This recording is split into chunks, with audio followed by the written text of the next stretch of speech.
반갑습니다. 오늘은 이제 여호수아 일곱 번째 시간으로서 이제 9장 1절부터 12장 24절까지의 말씀을 가지고 더 많은 땅을 정복하고 더 많은 왕을 제거함이라고 하는 제목을 가지고 우리가 함께 예수대학 성경 공부를 해보도록 하겠습니다. 먼저 본문의 위치를 보도록 하겠습니다. 이스라엘의 여리고성 전투와 아이성 전투의 경험은 미래의 모든 전투의 결과, 그러니까 승리 또는 패배의 원인을 해석하는 하나의 패러다임이 되고 있습니다. 아간의 죄는 이스라엘에게 겸손과 성찰을 불러일으켰습니다. 여리고성과 아이성 전투에서 최종적으로 얻은 승리는 백성들에게 큰 격려와 위안이 되었습니다.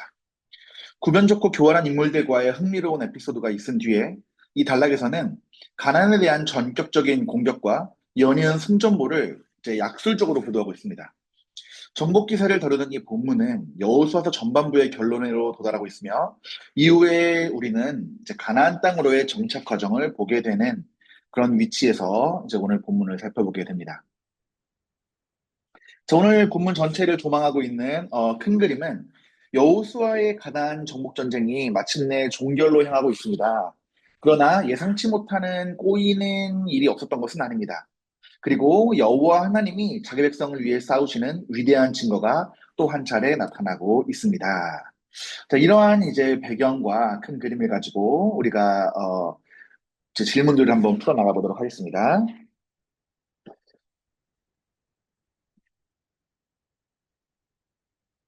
자, 첫 번째 문제입니다. 이 장은 하나의 큰 대조를 보여주고 있습니다. 앞서 기본 사람들과 대비되는 인물은 누구입니까? 그리고 이들과 비슷한 점은 무엇입니까? 또한 다른 점은 무엇입니까? 우리가 이제 10장 2절에서 이 이야기에 덧붙여지는 기본 주민들에 대해서 무엇을 배울 수가 있습니까? 라고 할 수가 있습니다. 여호수아 9장은 가나안 족속들에 대한 두 가지 상반된 반응을 제시하며 시작합니다. 9장에서 1절, 2절은 요단 서편의 모든 왕이 이스라엘의 승리 소식을 듣고 다 함께 모여 여호수아와 이스라엘에 맞서 싸우려고 하더라고 기록하면서 이제 연합된 저항을 보여줍니다. 그러나 3절부터는 이와 정반대로 기본 주민들이 속임수를 통한 화친이라는 전혀 다른 방식을 택하는 모습을 서사적으로 대조하고 있죠. 이러한 서사적 흐름에서 기브온 족속과 명백하게 대비되는 앞선 인물은 여리고성의 라합으로 볼 수가 있습니다. 이러한 이제 기브온 족속이라고 하는 집단과 라합이라고 하는 개인을 비교해 보면은 이러한 공통점과 차이점을 지니고 있습니다. 둘 다 이제 진멸이라고 하는 헤렘의 대상이 되는 가나안 원주민들이었죠. 여리고성도 마찬가지였고, 그리고 이 이제 기브온 주민들도 마찬가지였습니다. 그리고 이스라엘 하나님이 행하신 위대한 일들에 대한 소문을 듣고 반응했다는 점도 비슷합니다. 이 라합도 그다음 기브온 사람들도 다 여호와 행하시는 일들을 듣고 거기에 대한 반응을 했죠. 그리고 헤렘에서 예외적으로 구원을 받아서 이스라엘 공동체에 편입되었다는 점도 공통점으로 볼 수가 있겠습니다. 또한 두 인물들 모두 자신의 목적을 달성하기 위해서 속임수 또는 계략을 사용했죠. 라합은 여리고 왕의 사자들을 속였고 기브온 백성들은 이스라엘 지도자들을 속였습니다. 자, 그렇다면은, 이 차이점에는 어떤 것들이 있을까요? 이 라합과 기브온의 차이는 단순한 방법론의 차이가 아니라 구원에 이르는 동기와 그로 인한 신학적인 지위에 있어서, 근본적인 차이를 보냅니다. 이 라합은 동기 자체도 믿음이었습니다. 그래서 여호수아 2장 11절을 보게 되면 그는 위로는 하늘에서도 아래는 땅에서도 하나님이시라는 명확한 신앙 고백에 기반하고 있죠. 하지만 기브온 족속은 두려움과 자기 보존에 이제 기반한 계략이었습니다. 또한 행동 역시 라합은 자신의 목숨을 걸고 공동체를 배반하면서 정탐꾼을 숨기는 매우 적극적이고 용기 있는 행동을 보였습니다. 이에 반해서 기브온 족속들은 매우 비굴한 모습을 보였죠. 여호수아 10장 2절에서 보게 되면은 강력한 군사력을 가졌다고 볼 수가 있는데 정면으로 항복하지 않고 비굴한 속임수를 택하는 그러한 비굴한 모습들을 보였습니다. 그래서 결과로는 이 라합 같은 경우에는 여호수아 6장 25절에서 나온 것처럼 이스라엘 중에 거주하니라라고 하면서 이스라엘의 완전한 일원으로서 받아들여졌고 이후에는 그리스도의 족보에 오르는 영예까지 얻게 되었습니다. 그렇지만 이에 반해서 기브온 족속들은 조건부로 편입을 받았죠. 생존은 허락받았지만 너희는 저주를 받나니 종이 되어 나무를 패며 물을 깃는 자가 되리라는 저주 아래 이제 종의 신분으로 편입이 되게 됩니다. 그래서 본문은 어떻게 구원을 받는가보다는 왜 구원을 추구하는가에 대해서 더 중시하고 있죠. 라합은 여호와에 대한 믿음으로 행동하여 공동체의 완전한 일원이 되었지만 기브온은 생존 본능과 두려움에 기반한 속임수로 종의 신분으로 편입되었습니다. 그래서 이 구원 공동체의 편입에 있어서 이 믿음이라고 하는 것의 이 질이 공동체 내에서의 이 지위를 결정하는 이 사실을 보여주는 중요한 이제 의미를 지니고 있습니다. 또한 이제 여호수아서 10장 2절은 9장의 속임수 사건 직후에 예루살렘의 왕 아도니세덱의 반응을 통해서 기브온의 실제 모습이 뭔지를 보여줍니다. 그는 크게 두려워했으니 이는 기브온은 왕도와 같이 큰 성이요 아이보다 크고 그 사람들은 다 강함이라고 했습니다. 이 왕도와 같은이라고 하는 이 표현은 9장 11절에서 암시하는 것처럼 기브온은 왕이 아닌 이 장로들이 다스리는 공화정 체제라고 할지라도 그 규모와 이제 군사력, 정치력의 중요성에 있어서는 이 왕이 다스리는 수도의 버금가는 이 대도시였다는 사실을 암시적으로 보여줍니다. 이러한 정보가 우리한테 어떤 것들을 가르쳐 줄까요? 첫 번째로 이것은 여호수아 9장 14절의 이 실패를 훨씬 더 크게 보여줍니다. 이스라엘 지도자들은 멀리서 온 힘없는 피난민들에게 속은 것이 아니라 아이서보다 크고 강한 용사로 가득 찬 이 가나안 중부의 핵심 군사 강국에게 속아 넘어간 것입니다. 그들의 실패가 얼마나 어처구니 없는 것이었었는지 그거를 훨씬 더 극대화해서 보여주는 것이죠. 둘째로 이제 아도니 세대의 두려움의 근거가 명확해집니다. 그 두려움은 단지 이스라엘의 군사력뿐만이 아니었습니다. 더 큰 충격은 저렇게 강한 기브온조차 이스라엘과 싸울 엄두를 내지 못하고 이 항복, 그러니까 화친을 택했다는 사실이었죠. 이것은 이제 가나안 남부 연합전선의 와해를 의미하고 이제 기브온의 이러한 항복이 가나안 전역의 효과를 일으킬 것을 두려워하였다라는 것을 보여주고 있습니다.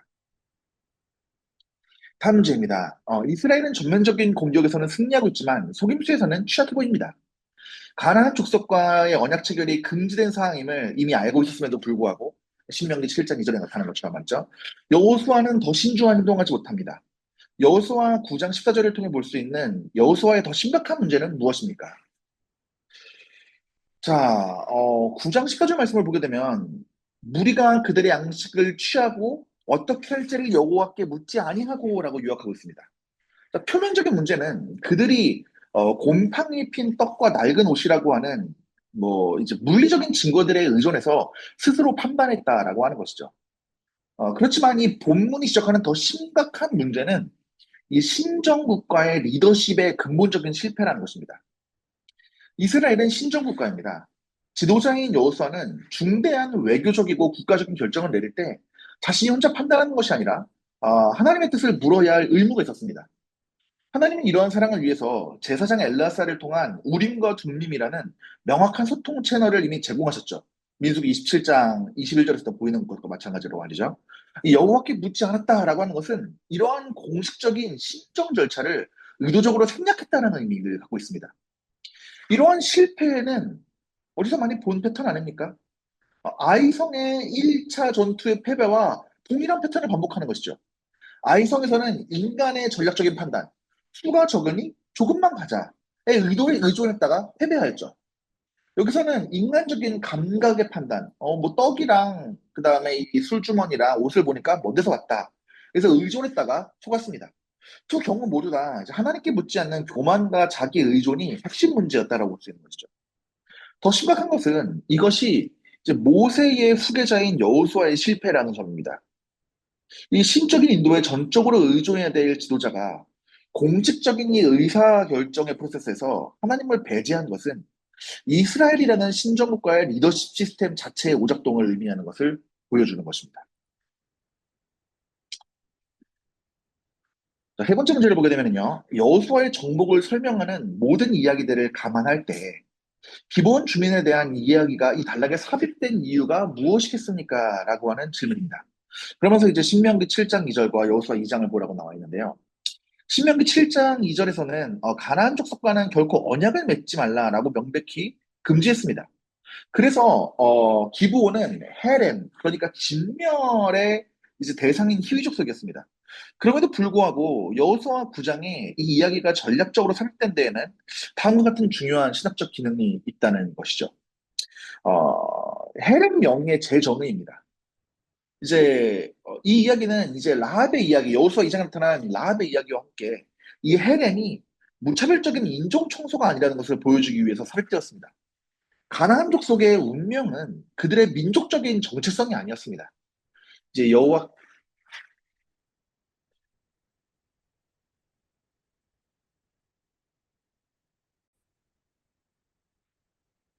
그들의 운명은 그들의 이제 민족적인 정체성이 아니라 이제 여호와께 대한 반응에 달려 있던 것이었죠. 이 라합이나 기브온처럼 여호와의 주권을 인정하고 항복하는 자들에게는 이제 구원의 길이 열려 있었다라고 하는 것을 보여주는 것이었죠. 이 기브온의 이야기는 두 번째로 가나안 심판의 정당성을 확보합니다. 이제 10장에서 11장에서 진행될 이 가혹한 진멸 전쟁에 대한 신학적 정당성을 부여하는 것이죠. 저자는 이제 9장을 통해서 봐라, 기브온처럼 항복했다면 살 수 있었다라는 전제를 설정합니다. 따라서 10장에서 11장에서 멸망하는 왕들은 항복할 기회를 거부하고 적극적으로 이스라엘을 대적하기로 선택했기 때문에 공의로운 심판을 받는 것이죠. 이 기브온의 생존은 다른 가나안 족속의 멸망이 그들 자신의 완악한 선택에 따른 결과라는 것을 역설적으로 증명하는 것이죠. 세 번째로 이스라엘은 이제 신명기 7장 2절에서 나타난 이 명령을 어기고 언약을 맺습니다. 그러나 이스라엘의 이 명백한 실패에도 불구하고 하나님께서는 그 맹세를 지키도록 하셨고, 심지어 그 기본 족속들을 이제 성전 봉사자, 그러니까 성막에서 나무를 패고 물 깃는 자를 편입시켜서 이 저주를 복으로 바꾸시는 은혜를 보여주십니다. 이것은 이스라엘의 실수에도 불구하고 이 구속사로 이끄시는 하나님의 주권적인 은혜를 드러낸다고 볼 수가 있겠습니다. 10장은 다음과 같은 요약으로 마치고 있습니다. 이스라엘의 하나님 여호와께서 이스라엘을 위하여 싸우셨으므로라고 말입니다. 자, 하나님이 이스라엘을 위해 싸우신 방식을 모두 적어보십시오. 그리고 언급된 것은 아니지만 이 승리 원인을 제공한 앞서 등장한 인물은 누구입니까? 라고 얘기하고 있습니다. 자, 여호수아 20장에서는 여호수아 10장에서 하나님께서 이스라엘을 위해 싸우신 방식은 이제 다음과 같이 나타납니다. 근데 첫 번째로는 초자연적인 이제 기상현상이죠. 우박입니다. 여호와께서 하늘에서 큰 우박 덩이를 내리심에 이 전투에서 칼에 죽은 자보다 우박에 맞아 죽은 자가 더 많았더라라고 기록하면서 이 승리의 주체라는 것이 결국에는 이스라엘의 군사적 능력이 있는 것이 아니라는 것을 명백하게 합니다. 그두 번째는 여호수아의 기도에 응답하셔서 태양이 머물고 달이 멈추기를 행하셨습니다. 이제 이것은 여호와께서 사람의 목소리를 들으신 이 같은 날은 전에도 없었고 후에도 없었나니라고 평가될 만큼 이 전무후무한 신적인 개입을 보여주고 있는 것이죠. 또한 10장 10절에서는 여호와께서 그들을 이스라엘 앞에서 패하게 하심으로라고 하였습니다. 그래서 이제 적군에게 공포와 혼란을 주셨죠. 그리고 또한 전투에 앞서서 두려워하지 말라 내가 그들을 내 손에 넘겨주었으니라고 말씀하심으로써 승리를 보장하셨습니다. 이제 이러한 신적인 개입, 그러니까 우박과 천체의 사용 이런 것은 단순한 기적이 아니라 이제 가나안 신들에 대한 여호와의 우월성을 선포하는 시각적인 논쟁입니다. 또 폭풍의 신인 바알과 이제 해야 달의 신들이라고 하는 당시에 이제 이 가나안 땅에서 사람들이 섬겼던 이 신들에 대해서 여호와께서 직접 통제하고 심판의 무기로 사용하심으로써 이 가나안 신들이 헛것이라는 것을 만천하에 증명하시고 있는 것이죠. 한편으로 이 10장의 위대한 승리, 이 남부연합군을 격파를 촉발시킨 언급되지 않은 원인 제공자가 누구일까요? 아마 기브온 주민들일 것이라고 생각됩니다. 이 10장의 이 전북전쟁은 이제 기브온이 아도니세덱 연합군에게 공격을 받자 이스라엘에게 구원을 요청하면서 시작되죠. 그리고 여호수아는 이제 9장에서 속아서 언약을 맺은 것을 지키기 위해서 이 전투에 참전을 하게 됩니다. 이것은 되게 놀라운 신학적 아이러니를 보여줍니다. 이스라엘의 가장 큰 실수라고 볼 수 있는 이 9장 14절의 기브온 조약이 이 역설적으로 가나안 남부 전체를 한 번에 정복하는 가장 큰 승리의 발판이 된 것이죠. 그러니까 하나님께서는 이스라엘의 이 신정적인 실패, 그러니까 하나님께 묻지 않고 자신들 마음대로 판단한 이 실책을 사용해서 하나님께서는 오히려 당신의 신적인 능력, 그러니까 우박과 그 다음에 이 천체를 움직이시는 능력을 가장 극단적으로 드러내시는 놀라운 아이러니를 보여주시는 것입니다. 자, 우리는 하나님이 여호수아를 높이시려는 의지를 여러 곳에서 읽을 수가 있습니다. 자, 아이 왕에게 행했던 것처럼 여호수아는 다섯 왕을 살육하는 극적인 장면을 연출하고 있습니다. 창세기 3장 15절에서 하나님이 뱀에게 약속하신 저주가 이제 여호와 이 같은 처형 방식에 대한 설명이 될 수가 있었을까요? 어, 이제 여호수아는 아이 왕에게 했던 것처럼 이 다섯 왕을 처형하는 극적인 장면을 연출합니다. 그래서 왕들을 굴에서 끌어낸 후에 군 지휘관들에게 가까이 와서 이 왕들의 목을 발로 밟으라고 명령합니다. 고대 근동에서 패배한 왕의 목을 발로 밟는 행위는 완전한 정복과 굴복을 상징하는 보편적인 관습이었습니다. 여호수아는 이러한 상징적 행위를 통해서 여호와께서 너희의 모든 대적에게 이와 같이 하시리라는 시각적 교훈과 격려를 이스라엘 군대에게 주고자 하신 것이었죠. 이러한 처형 방식은 창세기 3장 15절에 이제 원시복음과 같은 신학적 연관성을 가지고 있습니다. 창세기 3장 15절에서 하나님은 이 뱀에게 여자의 후손은 내 머리를 상하게 할 것이요라고 저주하셨습니다. 그래서 여호수아 10장 24절에 이러한 사건은 이 원시복음의 예표적인 성취라고도 볼 수가 있는 것이죠. 그러니까 이스라엘, 그러니까 여호수아의 그의 이제 지휘관들이 후손을 상징하고 가나안 왕들이 우상 숭배의 반역을 주도하는 이 뱀의 머리로 이제 하는 그 뱀의 후손을 상징하는 그들의 이제 머리를 발로 밟는 이 장면은 이 창세기 15장에 나타난 저주가 역사 속에서 부분적으로 성취되는 모습을 보여주는 것이죠. 특별히 이 행위의 중심에 예루살렘의 왕 아도니세덱이 있다는 것은 되게 의미심장합니다. 왜냐하면 훗날 이 예루살렘은 여러분들이 잘 아시는 것처럼 이 하나님의 도성이 되는 곳입니다. 이 하나님의 도성이 될 예루살렘의 악한 왕의 머리가 이곳에서 밟히는 사건은 장차 여자의 궁극적인 후손이신 예수 그리스도께서 바로 그 예루살렘에서 십자가를 통해 사탄의 머리를 결정적으로 상하게 하실 것에 대한 강력한 모형이자 그림자라고 볼 수가 있게 되는 것입니다. 자, 여호수아 10장 28절에서 내러티브는 속도를 내고 있습니다. 자, 반복되는 단어나 문구들은 무엇입니까? 이러한 반복에서 함의되는 중요한 의미는 무엇입니까? 자, 여호수아 10장 28절에서 이 내러티브는 기브온 전투의 긴박하고 상세한 묘사에서 이제 남부 도시들에 대한 소탕전으로 전환되면서 속도가 매우 빨라집니다. 그리고 이 단락은 특정한 단어와 문구들이 반복되는 헤렘 공식을 보여주는 것이죠. 그래서 이제 그날의 여호수아가 취하고 칼날로 그 성읍을 쳐서 진멸하여 바치고라고 되어 있는데 이게 이제 히브리어 헤헤림인데 이 헤렘의 동사형입니다. 그리고 한 사람도 남기지 아니하였으니 왕에게 행한 것이 행한 것과 같았더라. 이러면서 이제 이러한 문학적인 이 몽타주 기법은 다음과 같은 함의를 갖고 있는 것이죠. 이제 조금 더 자세하게 살펴보게 되면은 이걸 조금 더 자세하게 살펴보면요. 10장 28절에서 이제 막게다라는 도시를 정복하면서 진멸하여 바치고 남기지 아니하였으며 라고 얘기했고 또한 10장 30절에서 림나를 정복하면서 멸하여 한 사람도 남기지 않았으며 행한 것과 같았더라 라고 얘기하고 있고요. 그리고 10장 32절에서 라기스를 이제 정복하면서 모든 사람을 쳐서 멸하였으니 림나에 행한 것과 같았더라 라고 이야기하고 35절에서는 에글론을 치면서 모든 사람을 그날에 진멸하여 바쳤으니 라기스에 행한 것과 같았더라. 그다음 37절에서는 헤브론에 대해서 모든 사람을 쳐서 멸하고 또한 진멸하여 바치고 한 사람도 남기지 아니하였으니 라고 말하며 10장 39절에서는 드비를 정복하면서 모든 사람을 진멸하여 바치고 한 사람도 남기지 아니하였으니 라고 이야기합니다. 이렇게 반복적인 이러한 그 헤렘의 반복은 중요한 의미를 함유하고 있는데요. 첫 번째로는 하나님의 공의로운 심판 집행을 의미합니다. 이 반복은 이스라엘의 무자비함을 나타내는 것이 아니라 이제 가나안 족속이 가지고 있는 뿌리 깊은 죄악들, 그러니까 우상 숭배와 도덕적인 타락, 에 대해서 이제 하나님의 공의로운 심판이 체계적이고 철저하고 예외 없이 집행되었다라는 것을 강조하는 것이죠. 둘째로 이제 이것은 여호수아의 완전한 순종을 보여줍니다. 9장 14절에서 하나님께 묻지 않았던 여호수아가 10장 28절 이하에서는 하나님의 헤렛 명령을 마치 기계적일 만큼 정확하게 수행하고 있다는 것을 보여주는 거죠.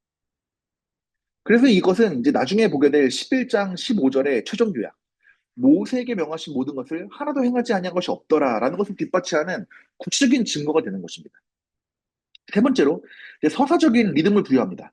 이 반복적인 서술은 독자들에게 이 가나안 남부의 정복 전쟁이 하나님의 주권 아래서 신속하고 압도적으로 이루어졌다라고 하는 이 문학적인 리듬을 통해서 이것을 깨달을 수 있게 되는 것이죠.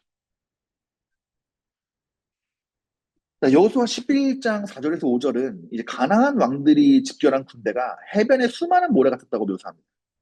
하나님의 마지막 심판전에 있을 역사의 마지막 전쟁을 포함해서 이제 앞으로 성경에서 미래의 전쟁을 묘사할 때에도 이런 이미지가 사용될 것입니다.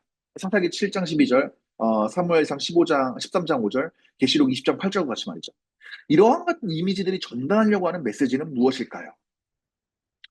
자, 여호수아 11장 4절에서 5절은 북부연합군의 군대가 해변에 수많은 모래 같고라고 묘사하는데요. 이것은 이제 이중적인 의미로 사용됩니다. 첫 번째로는 이 해변에 수많은 모래 같다라고 하는 이 프레이즈가 긍정적으로 묘사될 때는 약속과 축복을 나타낼 때 나오는 것이죠. 그래서 하나님께서 아브라함의 자손이 셀 수 없게 많아질 것을 약속할 때 이 해변에 수많은 모래 같고라고 사용되었었는데요. 두 번째로는 이제 위협과 대적에 대해서 이제 이야기할 때 사용됩니다. 이스라엘의 대적에 대해서 미디안, 사사기의 7장에 이제 미디안, 그다음에 사무엘상 13장 5절에 이제 블레셋, 과 같은 이스라엘의 대적의 압도적인 수를 묘사할 때 또한 사용되고요. 그다음에 계시록 20장에서 나온 것은 종말론적인 대적, 역사의 마지막에 있을 때 하나님 백성에 대한 어, 이제 최종적인 대적, 이제 곡과 마곡을 묘사할 때에도 사용됩니다. 여호수아 11장에서 이 이미지가 전달되려는 메시지는 이스라엘이 직면한 이 위험이 인간의 힘으로는 불가능한 수준이라는 것을 강조하는 데 있습니다. 저자는 의도적으로 이 약속의 언어를, 그러니까 아브라함 자손이 헤아릴 수 없이 많아질 것을 긍정적으로 약속하신 이 창세기 22장과 32장에 사용된 이 약속의 언어를 위협의 언어로 사용하면서 일부러 이 신학적인 충돌을 보여주는 것이에요. 그래서 하나님께서는 이스라엘 백성이 해변의 모래처럼 많아질 것이라고 약속하셨는데 정작 약속의 땅에 갔는데 이미 해변의 모래와 같은 대적들이 버티고 있는 것이에요. 그래서 이 이스라엘이 해변의 모래처럼 많아질 것이라고 하는 약속을 성취하기 위해서는 이 눈앞에 있는 이 해변의 모래 같은 이 대적들이라는 위협을 넘어서야 한다는 것을 보여주는 것이죠. 그래서 이 가나안 정복 전쟁의 마지막이자 가장 큰 규모의 이제 전투로서 하나님의 약속이 인간의 불가능성을 어떻게 압도하여 보여주는지. 그래서 이, 이스라엘의 최종적인 이 승리가 오직 하나님의 개입으로만 가능하다는 것을 극명하게 대비함으로써 보여주는 것이죠. 그래서 하나님의 약속이 인간이 넘어설 수 없는 이 엄청난 위험을 하나님의 능력으로 이겨냄으로써 성취된다라는 것을 이 이제 문학적으로 보여주는 문학적 장치라고 볼 수가 있겠습니다.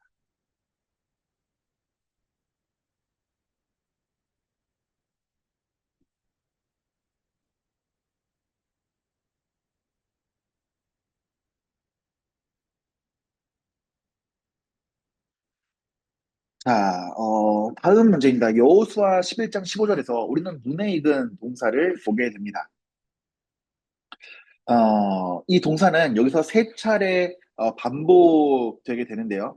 이 구절의 핵심이 되는, 이 구절의 배경이 되는 1장의 핵심 구절은 무엇입니까? 라고 이제 이야기하고 있습니다.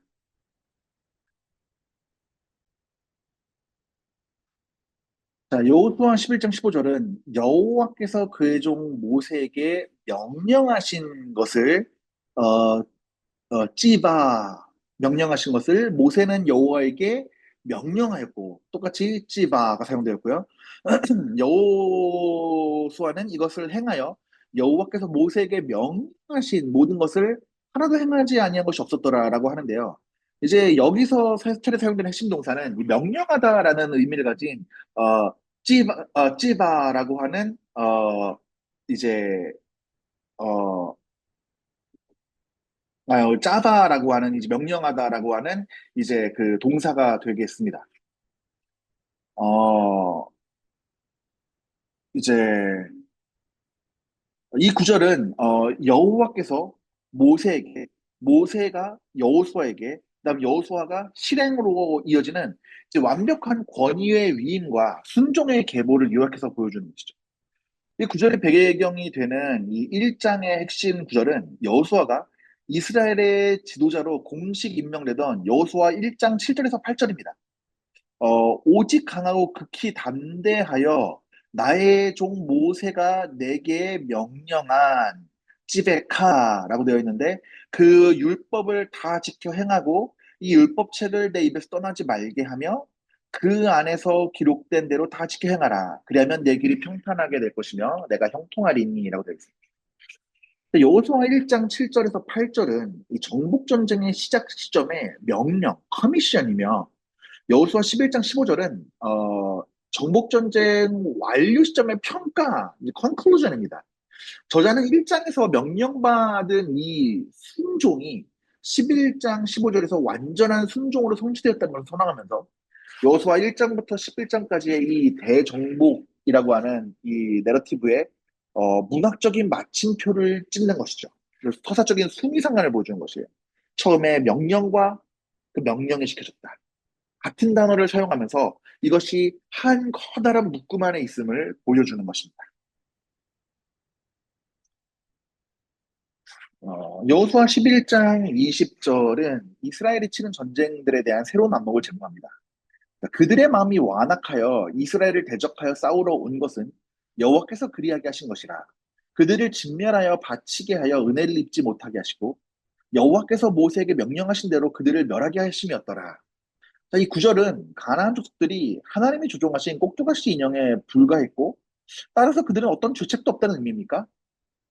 그리고 만약에 이 질문에 답한다면 성경에 어떤 본문의 근거로 대답할 수 있을까요? 이 구절은 가나안 족속들이 자신들이 죄책이 없는 꼭두각시 인형에 불과했다라는 의미가 아닙니다. 이 질문은 하나님의 절대적인 주권과 인간의 도덕적 책임이라는 신학적인 난제를 보여주면서 이 성경은 이 두 가지가 모순 없이 공존된다는 것을 증언하고 있는 것이죠. 이것은 이제 출애굽기 사건에서 바로 왕의 사례와 동일한 시각적인 맥락에서 볼 수가 있습니다. 어, 성경에서는 바로가 스스로 마음을 완악하게 했고 동시에 하나님께서 그의 마음을 완악하게 하셨다고 기록합니다. 가나안 족속은 이미 400년간 죄악이 가득한 상태였습니다. 그들은 이미 하나님을 거부했고 우상을 숭배하는 완악한 상태에 있었죠. 또한 그들은 기본적 습관과는 달리 이 여호와에 대한 소문을 듣고도 굴복하기 대신에 대적하기로 스스로 선택했습니다. 그러니까 하나님께서 그렇게 하도록 하신 것은 그들이 이미 존재하던 악한 선택과 반역을 심판의 도구로 사용하셨다는 것을 의미하는 것입니다. 그래서 하나님은 그들이 회개하지 못하도록 그들의 완악함을 강화시키시고 확정시키셨죠. 이것은 그들의 죄악에 대한 심판의 한 형태입니다. 이렇게 하신 목적은 그들이 이제 은혜를 입지 못하게 하시고 진멸하여 바치게 하여 즉 헤렘 그러니까 심판을 받게 하여 모세에게 명하신 대로 공의로운 심판을 이루기 위함이었습니다. 결론적으로 이 가나안 족속은 자신들의 죄악과 반역적인 선택으로 인해서 심판받았고 인간의 책임이죠. 그 다음에 하나님은 어, 바로 그들의 반역적인 선택을 주권적으로 사용하셔서 마음을 완악하게 하셔서 당신의 공의로운 심판 계획을 성취하셨습니다. 자, 여호수아 11장 23절은 그 땅의 전쟁에 그쳤더라라고 하는 긍정적인 언급과 함께 책의 전반부를 마무리하고 있습니다. 근데 22절은 여전히 남아있는 가나안 거주민들을 언급하고 있습니다. 모세가 가르쳐 지시했던 것에 근거했을 때 우리는 이스라엘이 아직 원수하지 못한 거업에 대해서 어떤 논평을 할 수가 있을까요? 여호수아 11장 23절은 이와 같이 여호수아가 그 온 땅을 점령하여 기업으로 주매 그 땅의 전쟁이 그쳤더라라고 하는 이제 긍정적인 언급으로 전반부를 마칩니다. 그런데 바로 앞에 22절은 이스라엘 자손의 땅에는 아낙 사람들이 하나도 남지 아니하였고 가사와 가드와 아스도에만 남았더라라고 언급하면서 아직 완수하지 못한 이 과업을 명시하고 있죠. 이것은 두 줄을 모순되는 것이 아니라 정복 전쟁의 성격을 규정하는 서술입니다. 이 전쟁에 굳혔더라라고 하는 이 의미는 가나안 족속의 모든 개별적인 정이 끝났다는 얘기가 아니에요. 가나안 족속의 조직적인 대규모 연합의 저항이 괴멸되었다는 걸 의미하는 것이죠. 이것은 이 국가적이고 조직적인 전쟁은 끝났고 이제 땅을 분배할 다음 단계로 넘어갈 수 있게 되었음을 선언하는 서사적인 전환점을 보여주는 것이죠. 어, 그리고 이제 이 남아있는 자에 대한 의미와 모세의 가르침에 근거한 이제 평가를 해보면 11장 22절에 남아있는 자손, 가사와 가드와 아스도는 이제 미완의 과업을 상징하는 것이죠. 어, 모세는 이스라엘이 가나안 족속을 완전히 쫓아내지 않으면 그들이 눈의 가시와 옆구리에 찔린 것이 될 것이라고 경고했습니다. 민수기 33장 55절에서요. 여호수아 11장 22절은 이스라엘의 이러한 불안정한 순종의 결과가 훗날 이스라엘의 발목을 잡을 비극의 씨앗이 되었다는 것을 의도적으로 보여주는 것입니다. 그러니까 가드, 이곳에 남은 아낙 자손의 후예가 이스라엘을 조롱했던 이제 골리앗이고요. 가사, 이스라엘의 5대 중심 중 하나, 블레셋의 5대 중심 중 하나로 훗날에 삼손의 두 눈을 뽑고 비침하게 만든 곳입니다. 아스돗, 이것은 블레셋이 이스라엘의 언약궤를 빼앗고 다곤 신전에 두었던 바로 그곳이죠. 이제 결론적으로 11장 23절에 전쟁에 그쳤더라는 성취를 선언함과 동시에 11장 22절은 불순종의 씨앗을 남겨둠으로써 이 안식이 완전하거나 최종적인 것이 아님을 암시하면서 여호수아가 이른 땅의 안식이 아니라 장차 올 더 나은 안식을 대망하게 하는 시작적인 장치라고 볼 수가 있겠습니다. 어, 그리고 이제 이거는 여기서 여호수아에서 다룰 만한 문제는 아니긴 한데요. 이것을 쉽게 이해하기 위해서는 이제 우리에게 주어진 구원에 대해서 생각해 보는 것도 좋을 것 같아요. 우리에게는 구원은 이미와 아직의 사이 가운데 있지 않습니까? 우리는 이미 구원이 이루어졌습니다. 하지만 아직 완성되지 않았죠. 그래서 우리는 이미 중생하였고 우리의 승리는 최후의 승리는 확정되어져 있지만 우리는 여전히 성화의 과정을 거쳐나가면서 죄와 싸워 나가고 있고 마지막 날에 주께서 영광스럽게 하실 그날까지 우리는 이 구원의 과업을 이루어갑니다. 이러한 측면에서 우리가 이 정복전쟁을 살펴본다면은 이미 승리한 것과 앞으로 이루어 나가야 될 승리에 대해서도 이해해 볼 수 있지 않을까 하는 생각이 또한 들기도 합니다. 자, 마지막 문제입니다. 자, 12장은 모세와 여호수아의 지휘 아래 이스라엘이 정복한 지역과 왕들의 명단을 자세히 소개하고 있습니다. 근데 여기에 기술되는 왕과 지명들은 오늘날 우리에게 매우 낯선 이름들인데 이 글을 읽던 이 고대 이스라엘 독자들에게 이 명단이 가져다 주는 의미는 무엇이었을까요? 여호수아 12장은 모세가 정복한 요단 동편의 왕들과 여호수아가 정복한 요단 서편의 이제 31명의 왕들의 명단을 자세히 소개합니다. 이 우리한테는 낯설고 지루한 명단이 될 수 있겠지만 이 글을 읽던 고대 이스라엘 독자들에게는 매우 심오하고 다층적인 의미가 있었을 거예요. 첫 번째로 하나님의 신실하심에 대한 기념비입니다. 이 목록은 단순한 정보가 아니라 요단강에서 가져온 12개의 돌과 같이 기념비예요. 이스라엘 백성들이 하나님의 은혜로 얼마나 많은 구체적인 대적들을 물리쳤는가. 그러니까 땅을 주시겠다고 하는 하나님의 약속이 어떻게 실제적으로 성취되었는가를 상기시키는 이 감사와 찬양의 목록인 것이죠. 두 번째로는 이 땅 소유권에 대한 법적인 증서 역할을 합니다. 이 목록은 이스라엘 국가의 지금으로 따지면 뭐 등기부등본, 토지 소유권 증서 같은 법적 기능을 수행하는 것이죠. 그래서 이것은 10장, 13장부터 시작될 땅 분배의 법적 근거를 제공하는 것입니다. 그래서 우리가 이 땅을 소유하는 이유는 하나님께서 우리에게 이 땅에 아무개 아무개 아무개 아무개를 치게 하시고 승리를 주셨기 때문이다라고 하는 역사적이고 법적인 증거 자료를 보여주는 것이죠. 또한 이 정복의 위대함과 어려움이 얼마나 큰 것이었는지를 증거하는 역할이 되기도 합니다. 이 31개 혹은 그 이상의 이제 개별 도시 국가들을 일일이 정복해야 했던 이 전쟁의 어려움과 치열함을 보여주는 동시에 그 모든 것을 가능하게 하신 하나님의 위대함을 증거하고 있는 것이죠. 그리고 또한 12지파의 통일성을 확립하기도 합니다. 이 목록은 이제 모세의 정복과 여호수아의 정복을 의도적으로 나란히 배치함으로써 이 요단강 양편에 거주하는 12지파 모두가 하나의 정복 사업에 참여했고 하나의 약속을 받은 하나의 이스라엘이라는 것을 시각적으로 확증하는 것이죠. 자, 총정리해 보도록 하겠습니다. 여호수아 9장에서 12장은 이제 헤렘이라고 하는 하나님의 공의로운 심판 명령 속에서도 이 라합과 기브온 민족들의 사례를 통해서 이제 믿음과 굴복으로 반응하는 이 이방인들에게 열린 구원의 길을 제시하고 있다는 것을 보여주죠. 또한 이 단락은 이스라엘의 리더십 실패에도 불구하고 그 실패를 더 큰 승리를 이끄시는 하나님의 주권을 보여주고 또한 가나안 족속의 이 완악함조차도 심판의 도구로 사용하시는 하나님의 통치가 무엇인지를 보여줍니다. 또한 마지막으로 전쟁은 그쳤지만 적은 남아있는 이 정복의 역사를 통해서 이스라엘의 불안정한 순종과 그로 인한 미래의 위협을 암시하면서 땅에서의 잠정적 안식을 넘어선 영원한 안식의 필요성을 시각적으로 보여주고 있다라고 정리해 볼 수가 있겠습니다. 자, 이렇게 해서 오늘은 이제 9장부터 12장까지의 내용을 가지고 우리가 이 여호수아서를 살펴보았습니다. 이 가운데 많은 시사점들을 우리에게 남겨주고 있는데요. 여러분들은 가장 마음에 와닿는 말씀은 어떤 부분이며 그 부분들이 우리의 삶 속에서 어떻게 적용될 수 있을까요? 이러한 고민들을 가진 채 이제 이 성경 공부의 나머지 부분들을 살펴보시면서 한 주 동안 묵상하시면서 이 말씀이 나에게 어떤 유익을 주는지를 생각하시기를 바랍니다. 우리는 다음 시간에 다음 내용들을 가지고 또 함께 만나도록 하겠습니다. 감사합니다.